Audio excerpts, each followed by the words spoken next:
Her name is Hilma of Klint. She was a Swedish painter, but she was also what one, I think, would refer to as a mystic.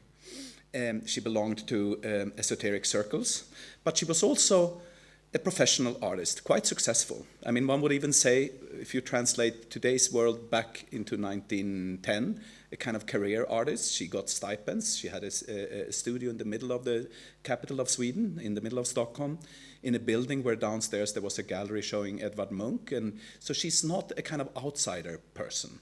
Sometimes she's been involved in contexts where maybe, you know, wanted to show her work because it's fascinating, but it can also be a little bit complex to show someone as if it would have been compatible or comparable to basically clinically ill people or something like that. She had nothing to do with that. She was a well-read member of Swedish nobility, not wealthy. Her parents were high-ranking sea officers, but had no money. But the king gave the father the title of, which is like von. So the family is of Klint. And she belonged to the first generation of women who were allowed to study art in Europe. The first nation, I believe, was England, the most progressive, where I think already in 1860 women were allowed to study at the art academies. Scandinavia was pretty quick. In 1866, I think, women were allowed to study, first in a separate kind of class for women, but then it became normal that also women were allowed to study. By the way, Germany, very late, I think it was 1915 or 20 or something, rather interesting to think about. Because this perspective, of course, is very key to trying to understand what was Hilma of Klint and why was she not visible, or why did she not want to be visible. She did study classical painting, the naturalistic paradigm that was taught all over Europe, and she was skilled enough to, as I said, be invited to exhibitions and get a bit of support, and she made relatively conventional landscape paintings and portraits of important men in society. They are not interesting. They have been visible, but they are there, and it shows that she was a pretty normal artist also. Secretly, she was doing other work, and that work didn't become visible until the mid-1980s, or rather 1986. Not in Scandinavia, no one knew about it, only certain members of the Anthroposophical Society were interested in that, and it had been shown maybe in schools and a little bit without an audience basically. The first outing, the first moment it met a big audience was very confusing to many people. Some people dismissed this as just strange. Other people almost thought it was a kind of joke or some sort of, something that someone had constructed to confuse everyone. A painter who did non-representational, maybe one should say abstract, we will come back to that concept, a few years before the people who are supposedly the fathers of abstraction, such as Kandinsky, Mondrian, Kupka, and others. So in '86, the work was shown for the first time. Hilma of Klint died in 1944 already, and in her testament, she stated that her work should not be shown until 20 years after her death. But of course, in the 1960s, no one knew about the work, so it took much, much longer. It took until this exhibition at LACMA called The Spiritual in Art, and there it was shown together with the best-known people that I just mentioned, such as Mondrian and Malevich, of course, the Russian pioneer. The critical assessment of Hilma of Klint has just begun, as has her influence on other artists. This belated reception is an anomaly that creates complications for anyone trying to theorize her work in the art historical terms formulated in the 20th century. On the one hand, her break with the naturalistic paradigm of painting that was taught at art academies across Europe is in many ways comparable to that made by the artists traditionally seen as the pioneers of abstraction, such as I mentioned, Kandinsky and Mondrian. On the other hand, while her male contemporaries exhibited widely, published manifestos, crafted educational programs, and combined their interest in the metaphysical with radical politics and the founding of institutions, such as the Bauhaus and other such places. Of Klint worked in near isolation, save for her exchange with a group of women who gathered in a northern Stockholm studio to commune with spirits. She only had women friends, it seems, and they had a group called De Fem, meaning in Swedish, the five. De Fem, as an abbreviation, often people think that it has something to do with femme, as in feminism, which is a kind of interesting misunderstanding. And you know, I'm sure there could be T-shirts with De Fem, because it's like a very cool feminist group, but it actually was a spiritual little group of women more interested in theosophy and such things.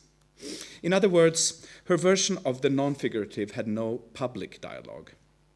So do the concepts with which we describe the innovations of the early avant-garde apply to an artist whose work seems to have invented its own language and belated reception? Well, hardly. And yet of Klint was working within the same social context. She was not somewhere out in the forest or something. She was in the middle of a European capital. So the same social context and background as her well-known contemporaries, and formulated an abstract language just as unexpected and unprecedented as any artistic achievements created during this historical moment of progressive experimentation. She was also, as I said, a well-read person who was very interested in scientific thought and in contemporary, the natural sciences, and she also wrote a lot. There are actually thousands of pages, and I didn't say it, that her oeuvre is enormous. It's not like a few small painting somewhere in a secret archive. It's over 1,000 paintings. Some of them are also mysteriously large. You know, the average painting by Mondrian and Kandinsky, we all know, they're kind of domestic. She painted some, 2, 3, 4 meter high paintings, and one wonders a little bit if they were maybe seen almost like some sort of architecture. She was planning some sort of institutional context in which they should be shown. I'll come back to that. And she also left an enormous amount of manuscripts, some of which are actually, there's me, but the woman in the middle is Iris Müller-Westermann, who was the curator of a very large show that we did in Stockholm, and that then traveled to many places, all the Nordic capitals actually, but also to Berlin, to the Hamburger Bahnhof, and to the Picasso Museum in Spain, and it's actually one of the most, or probably the most attended exhibition that our institution has ever produced, because it was attended by more than 1 million people. And then we did a small version for London, in a smaller, condensed version for the Serpentine. So here we are, looking at all of these things. I should also say that Hilma af Klint was not totally unknown. I mean, someone who has been working with art, writing about art, like many colleagues of mine, and including myself, we wrote things about this already in the late 80s or early 90s. But it's not until now that it's reached a kind of new level of awareness, and we have reached a very large audience, of course. It was also in Massimiliano Gioni's 2013 Venice Biennale, a series of Klint paintings, and right now Massimiliano has curated a show which is at the New Museum, where he is the co-director, where he also included Hilma af Klint. So it's become a little bit more normal to show it. It was more of a kind of marginal thing that people would know of, and it was included in some shows, of course, but maybe not at the big museums, and not seen as something that one could talk about seriously next to someone like Kandinsky. These are this is a notebook, and the notebooks are very beautiful. Some of them include tiny versions of her paintings, and they are esoteric, philosophical books, often including very meticulous studies of nature. But in nature, there seems to be some sort of Aristotelian or other kind of force. It's often there are all these sketches where one feels that the naturalistic depiction of something is transformed into something more and more abstract. And it's not like a totally different realm. It's like as if these abstract forces were inside nature, and that she would distill them or something. Early on, with this group, the Five, she presented rather mysterious works that are often collectively signed or not signed at all, that can look like this. This is Hilma af Klint herself. This is the first picture in a series called Primordial Chaos.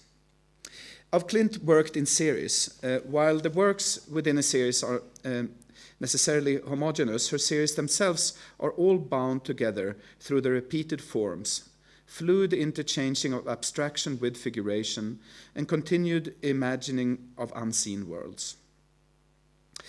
There's a central part of her oeuvre, which is what she referred to as the paintings of the temple. And what she meant with the temple, we don't really know. Was it a temple in the sense of as some sort of spiritual entity, or did she actually think of building some sort of museum-like, it may be the wrong word, maybe more like temple, church-like building?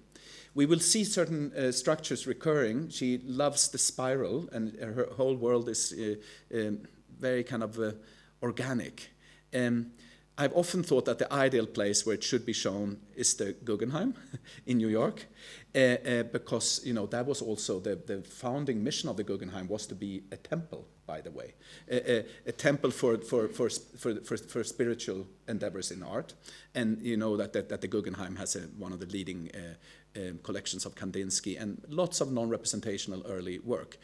This would add something that has been less known. But we will see. It would be the ideal place. The year when she passed away, Frank Lloyd Wright was drawing the spiral. So it kind of fits quite well, but we'll see. So the paintings for the temple were created between 1906 and 1915, following a decade in which af Klint attended spiritual gatherings with a collective of female friends who, as I said, called themselves the Five.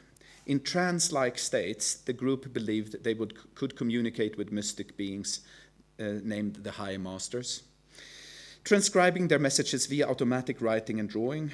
These techniques allowed af Klint to begin crafting a new visual language, moving away from her formal training, rooted in the realistic depiction of nature. However, while abandoning convention,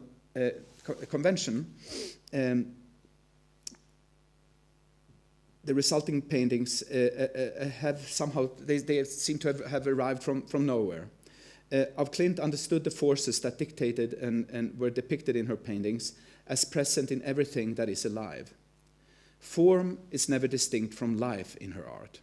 I'll come back to this, that often, this is a cliche of course, but when we think about early abstraction, we often think about, of geometric abstraction as if it would all be, some sort of Platonic realm of mathematical, geometrical shapes, hovering somewhere in a transcendent Platonic realm. In Hilma af Klint's case, it's more to do with the abstractions of the biosciences, to use a modern word. One can almost feel that she's anticipating the DNA spiral, and it's all alive somehow.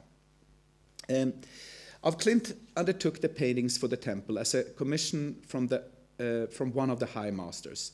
The works share motives with the transcription of the Five, and af Klint understood them as to be messages painted through her. But her use of color, permutation of geometrical form, symbolic ciphers, and atomic to cosmic scale cast a groundbreaking and unique oeuvre as undefinable today as a century ago.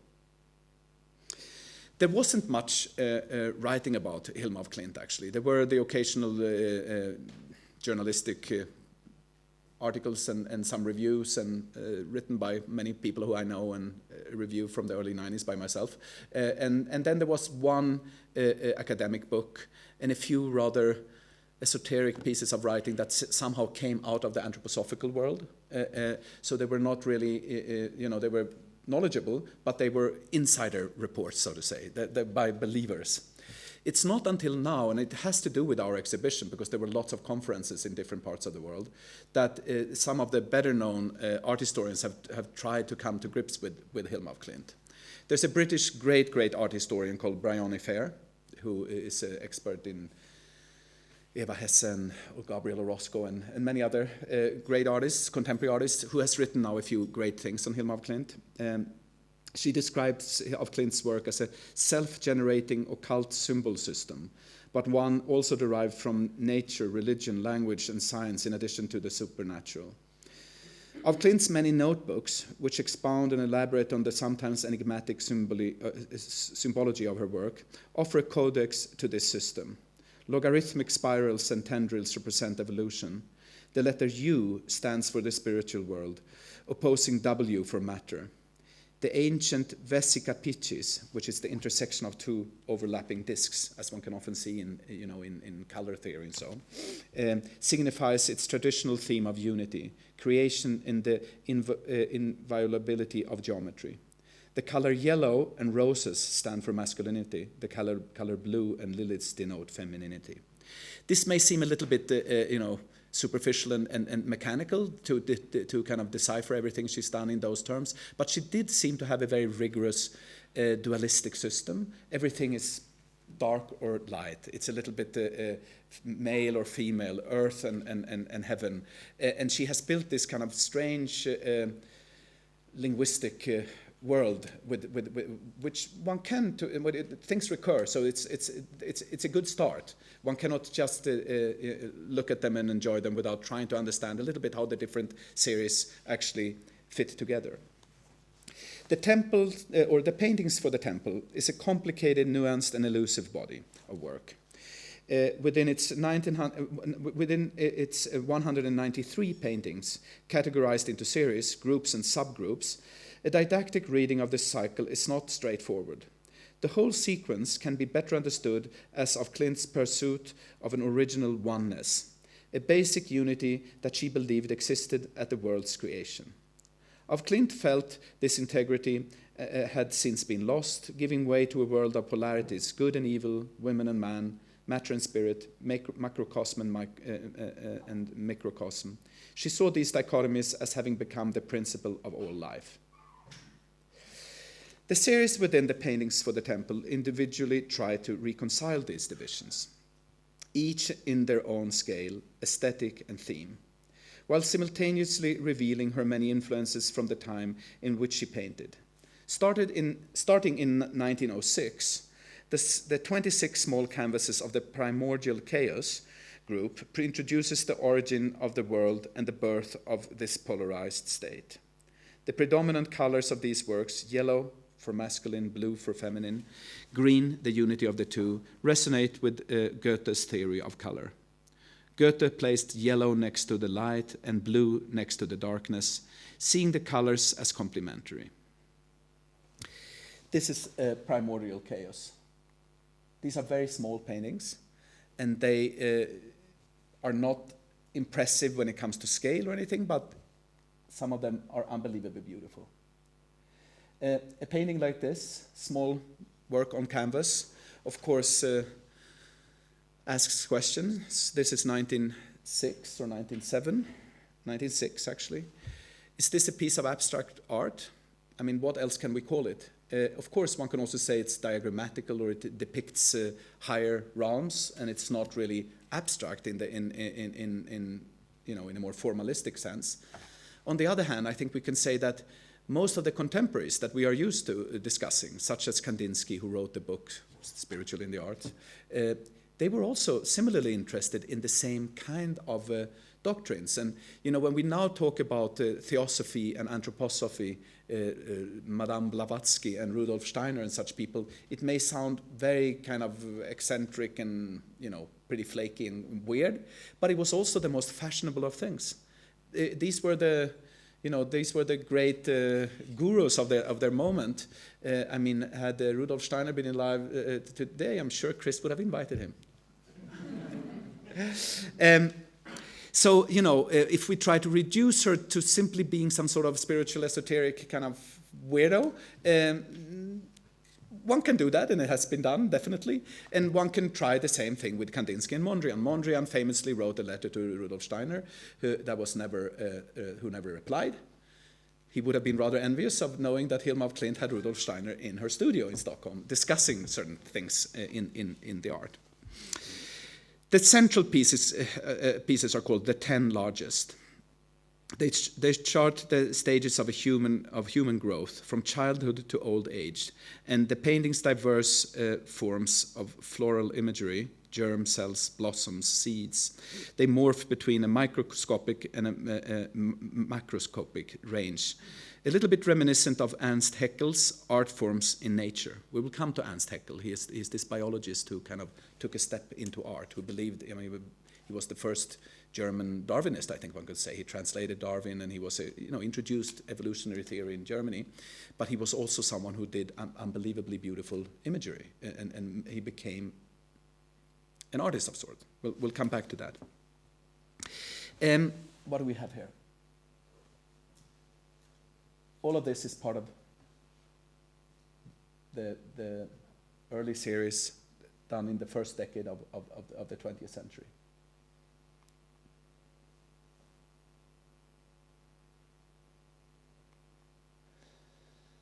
Evolution. Some of the images, which I sometimes find a little bit too heavy and too symbolic, have some sort of link almost to to Jugendstil, what do you say, Art Nouveau, and they become very ornamental and very kind of heavy. This is the series Evolution. There we come to the 10 largest.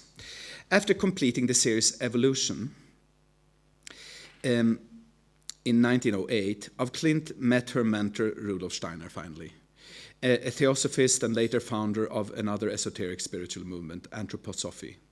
Steiner's faith in and emphasis on introspection perhaps influenced of Klint away from her previous automatic techniques. Many of these early works, she said, were, she was simply a medium. They were produced through her. And with the collective production that she did together with these women friends, it's almost reminiscent of what the Surrealists were doing. It's like automatic drawing and, very kind of experimental and collective. And Steiner was opposed to that. He somehow confirmed that what you're doing is okay. It looks a little bit like this up there. No, I don't know what he said. But he was not a friend of this kind of giving up your own intentionality, just like let it flow through you. He believed in conscious, aware Gestaltung, you have to be responsible for what you do. You cannot let others, you cannot just let the energies flow through you. So probably that influenced Hilma af Klint. In her subsequent series for the paintings of the temple, af Klint incorporated the iconography of the enchanted philosophies. The 24 works in the Swan, we will come to this. I think this is. Here we have the 10 largest. These are the most impressive paintings. They are enormous. They are, I think, 340 or 360 or something, and there are 10 of them. All of this is the 10 largest.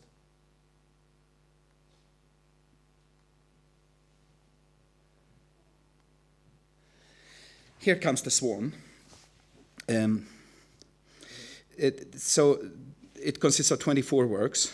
So in a way, a lecture like this would be very long because if I would show all the, now I only show examples from all the series, but there's never one individual work hardly. They're usually like 10 or 20 or 30 pieces, and it's like some sort of transformative grammar built into every work. So sometimes people were a little bit critical or questioned our exhibition because we wanted to show a little bit of everything, and the idea is maybe that this has a lot to do with taxonomy and biological patterns, and that one has to show all of them. However, then we would have to do many different shows. So in the Swan, she would integrate the bird, a key symbol in alchemy, into her antecedent dichotomies of light and dark, male and female, before the works became purely abstract and referential of Goethe's diagrammatic color wheel and research into optics, known to and studied by Steiner. So actually, this is the Swan, which ends with a painting like this one. There it is. And, there are many versions of abstraction. One can say that, the Mondrian version came through a lot of knowledge of, his neoplastic idea had to do with the developments in French and European continental art, he was very aware of Cubism and things like that. There's the Russian version with Malevich that has its own esoteric horizons. His writing sometimes sounds like a little bit Heideggerian almost, with the concept of horizon and being very present. We have, that's Malevich. We have Kandinsky, who really, wrote the manifesto of all of this, seeing abstraction as a kind of liberation from the naturalistic paradigm, where one can, have sound for its own sake and literature for its own sake, and of course painting, pure painting, that is not depicting anything. Hilma of Klint is, of course, very different, and it's not, of any interest for anyone to kind of squeeze her into things we already know. The question is more, does it help us to understand that there were many versions of abstraction? And the Swan, the one that we just looked at, these are just the last, this is where it begins, and this is a short version, and it ends there. It's almost like it's the process of abstraction. It's like the whole series is about how you reduce and purify, and in the end you have pure geometrical shapes. So I would say, if people say this has nothing to do with abstraction, I would say, well, this series at least actually is almost like a pedagogical version of what abstraction could mean, and not only as a result, but as a process.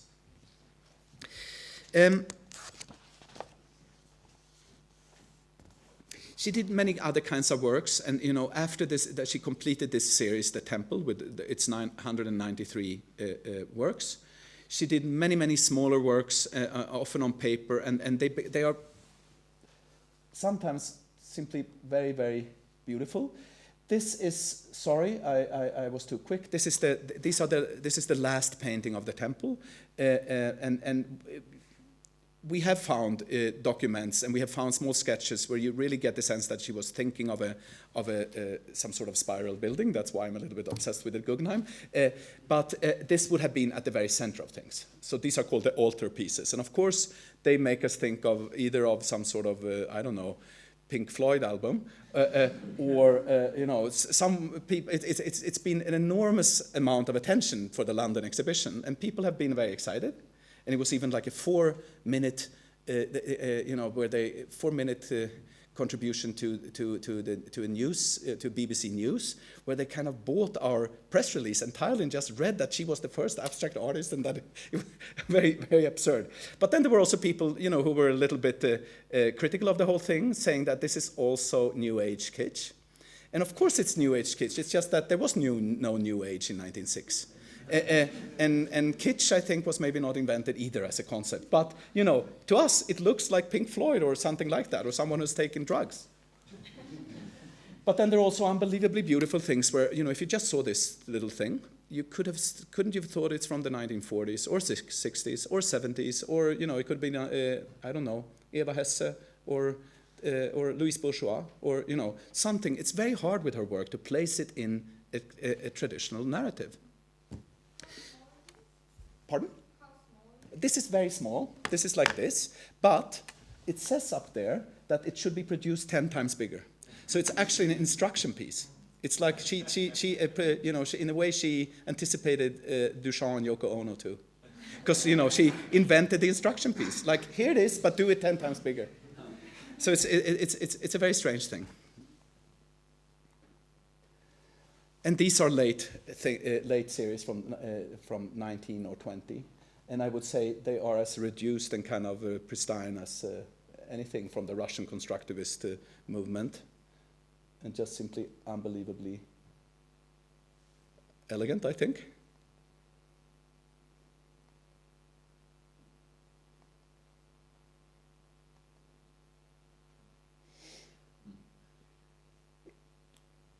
So we did this big exhibition, and we've done a few conferences, but then we also placed her in a little bit of a different context.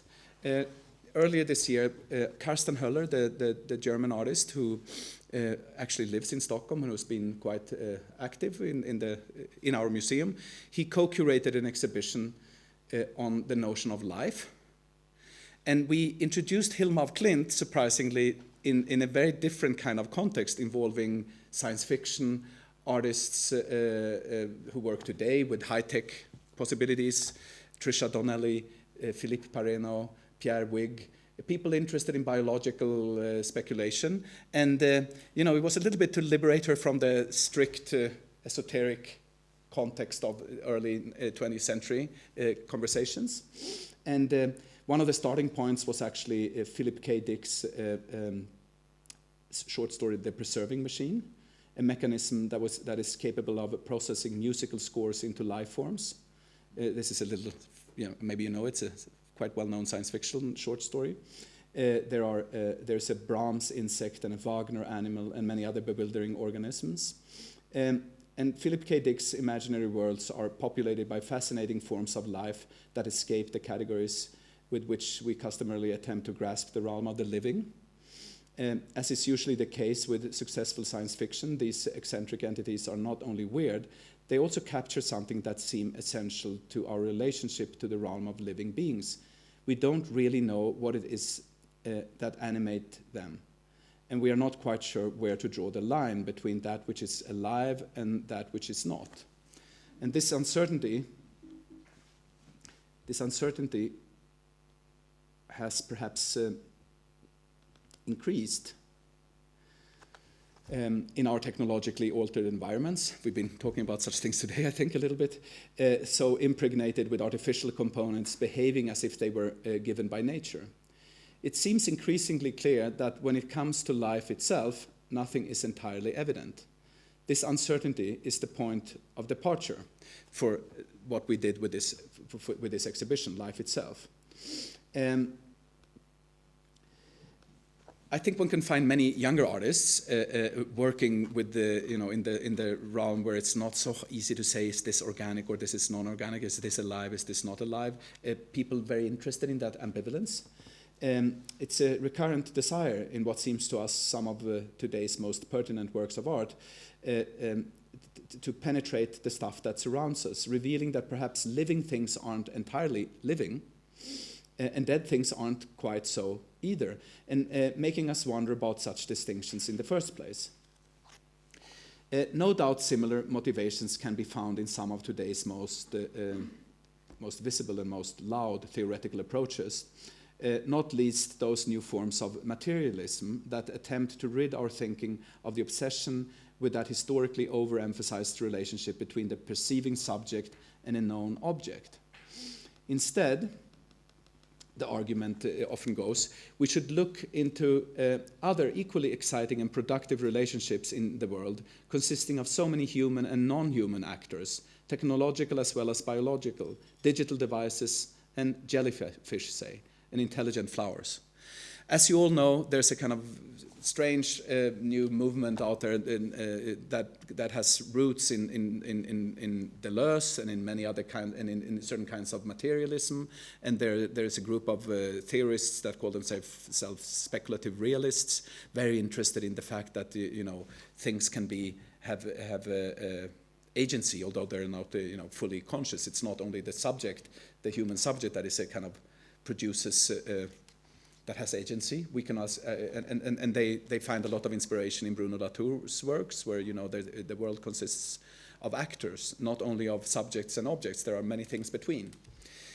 And it seems a little bit that the reason, I think, I'm now speculating, and this is kind of what I maybe want to ask you at the end of this talk, why there has been so much interest in her work, because there really has. I mean, we do shows all the time, and nothing else has had this kind of a result and this much interest. Of course, her whole life is a little bit like some sort of Dan Brown story.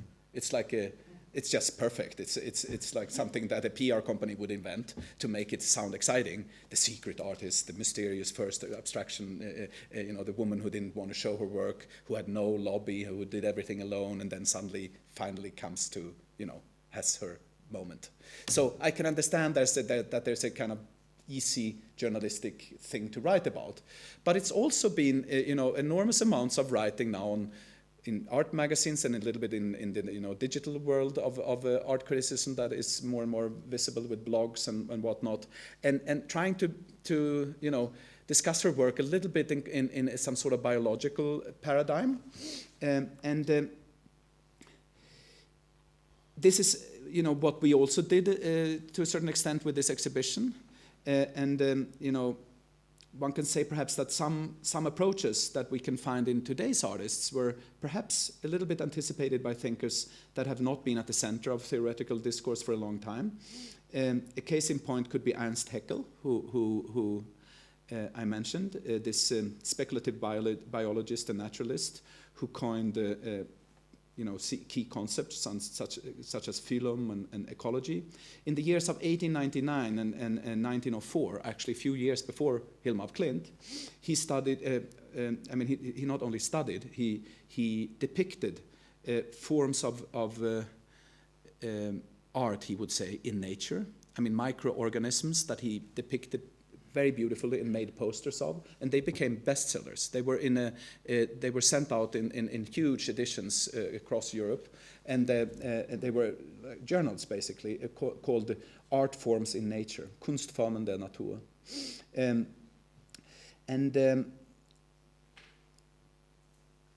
in a way one could maybe say that Haeckel took a step from science to some sort of art when he did that. It's as if he could not fully express what he wanted to do with his, the evolutionary Darwinian thought in writing further books. He wrote a few bestsellers, actually. He was a very famous guy, Haeckel. But then he also became even better known through these, art posters. I mean, poster is the word. I think they were never shown in an art context. They became very popular things that people would have in their homes, and it was, of course, science, but it was illustrated science. That's one of them. And they are very small. I mean, the originals are tiny, and they were a little bit bigger in these journals, and they were all over Europe, and maybe the US too. They became very popular. This is pure speculation. We have no idea. We only know that Hilma af Klint actually read esoteric literature. She was a member of the Theosophical Society. She read those things.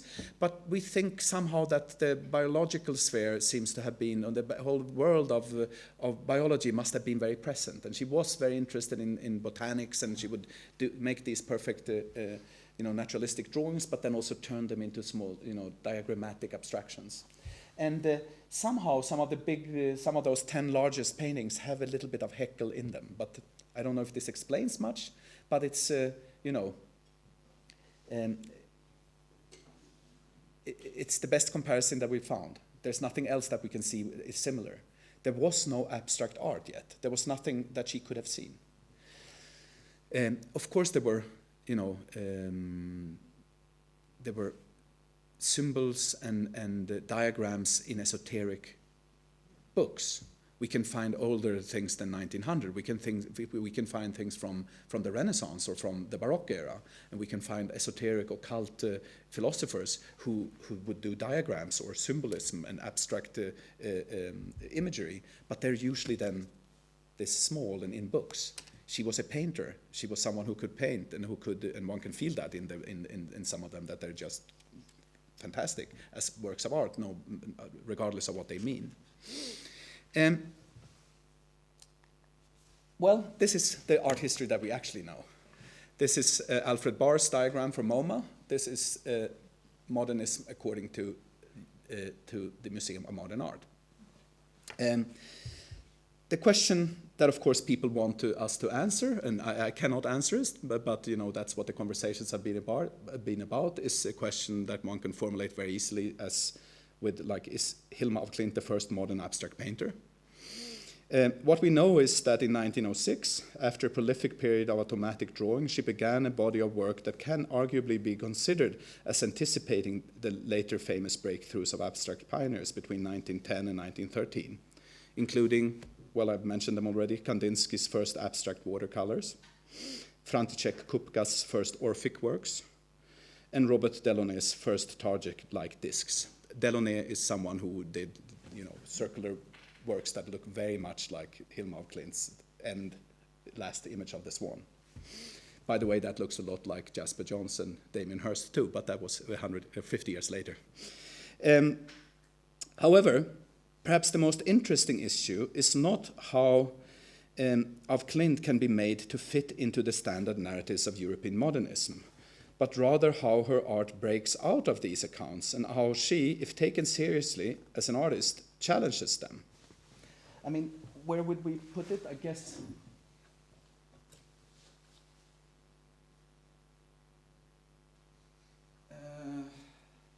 geometric abstraction. Somewhere he has an idea of some sort of organic abstraction. There are places that one can kind of maybe a little bit open up for Alfred Barr to squeeze in Hilma of Klint, if that's the ambition. Her art didn't really have an institutional support, and needless to say, no lobby in the art market. One tends to forget certain things. I mean, what is it that makes an artist successful and world famous? Of course, the work has to be great, otherwise we will lose interest. But think of someone like Picasso. I mean, where would Picasso have been without his collectors? Where would Picasso have been without all the proud museum directors, all his mistresses, and maybe not so much them, but I mean all the kind of editors of art magazines, and people being proud of being part of it. It was an enormous lobby. He was one of the wealthiest people in France during his lifetime. That is, how art history is being written. Galleries, collectors, museums, journalism, books, catalogues, raisonnés, all of that. Hilma of Klint is the kind of, almost like some sort of thought experiment. Can we think of an artist who didn't have anything? I mean, we don't need to go all the way to history books and catalogues, raisonnés. She had nothing, and she had no lobby, of course. She had her close little group of friends. That's it. Although she described herself as a pioneer, she had no immediate followers or disciples, and so she never gave rise to a school. Actually, the big show that traveled in Europe was called Abstract Pioneer, and that was a little bit to kind of provoke people to say that this is a kind of abstraction, and she was some sort of pioneer because she wasn't following anyone. But of course, both those concepts are very charged. So some people thought that there was a bad title because it would be like trying to squeeze her into the idea of the pioneer in that male normal world that we can see here. And also to call her abstract is maybe limiting. It was not only abstract, it's so many other things as well. Well, she didn't give rise to a school, but if that were now to happen, which no longer seems totally implausible, it would occur with an unusual delay of a century. There are actually tons of younger artists who are now interested in Hilma of Klint. And, some of them in the US, Rebecca Quaitman, Amy Silman. I saw, quotations of Hilma of Klint in Dominique Gonzalez Förster. There are lots of artists who find inspiration in her. And it's maybe also that, artists who have never been quite as visible, who are not just the big masters that one can only kind of, adore, one cannot do anything with. It's not so easy to be inspired by Picasso or Matisse. It's easier to find inspiration in things that are a little bit strange and unclear and not, finished in the they're not the interpretation has hardly yet begun. So finally, if we try to force her into the traditional concept of abstraction, for what else can we call it? It will not be without a certain amount of force. And there's certainly no place in the formalist scheme created by Alfred H. Barr for the Museum of Modern Art in the 1930s waiting to be filled by her radiant imagery. More interesting is the question of what happens to this scheme, still so influential in the institutional and academic worlds, if her art is given due weight and attention. Perhaps here lies an opportunity, for of Klint demands that we reinvent or at least reconsider the seemingly fixed trajectory of abstraction in art historical canon that persists in defining the language and theory of the 20th century. There was a show just recently, a few years ago at MoMA, called Inventing Abstraction, very well researched.